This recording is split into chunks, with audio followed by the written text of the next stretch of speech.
The first hour of the day was dedicated for questions. Chief Minister Conrad Sangma, in response to a question by Meghalaya Legislative Assembly, informed that a new policy for farmers of the state has been adopted by the government, which has benefited 26,867 farmers.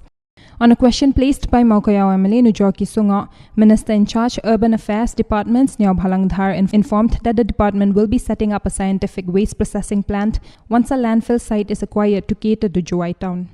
Health and Family Welfare Minister James Sangma informed the House that the government is examining setting up of health sub-centers at Umkhati and Nongtrau village in his reply to a question placed by Umroi MLA George Bilingdo.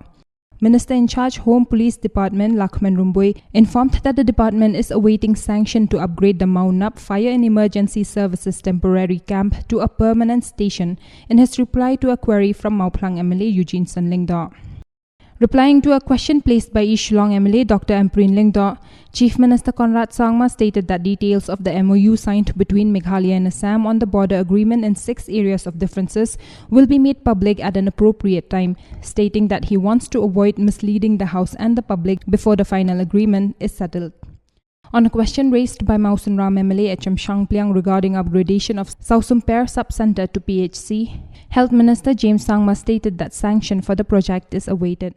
A 0-hour notice was placed by Opposition Chief Whip George B. Lingdo in relation to permits issued to tourist taxis. The Umroi MLA urged the government to allow tourist taxi operators to choose flexible permits in regards to number of states they can operate in, and asked the government to waive off additional fine of Rs 10,000 levied for not renewing their permits.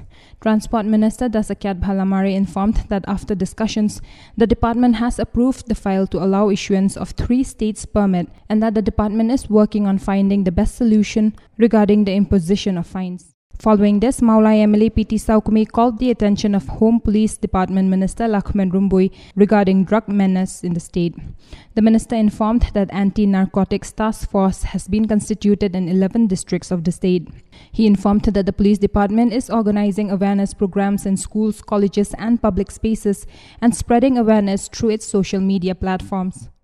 A short duration discussion was raised by Opposition Chief Whip George B. Lingdo on the proposed amendment to the 6th schedule. Leader of Opposition Dr. Mukul Sangma, MLAs Panyat Singh EM, Dr. Amprin Lingdo and PT Saukume participated in the discussion. This was followed by debate on the Governor's address.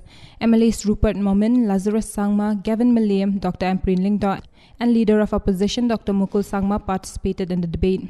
The legislators spoke on various issues including border settlement, amendment to the 6th schedule, upgradation of health centers, garbage waste management, and other issues of importance.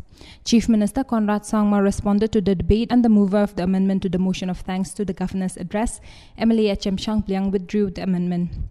Chief Minister in charge Finance Conrad Sangma then presented the budget estimates for the year 2022-23. The budget estimate of 2022-23 with a fiscal deficit of Rs 1,849 crores, which is around 4.5% of the GSDP, was presented. Overall expenditure was projected at Rs 18,881 crores, out of which Rs 14,448 crores will come from the state resources and the rest will be leveraged from central resources. The entire budget speech along with snippets can be found on our YouTube playlist titled Budget Session 2022.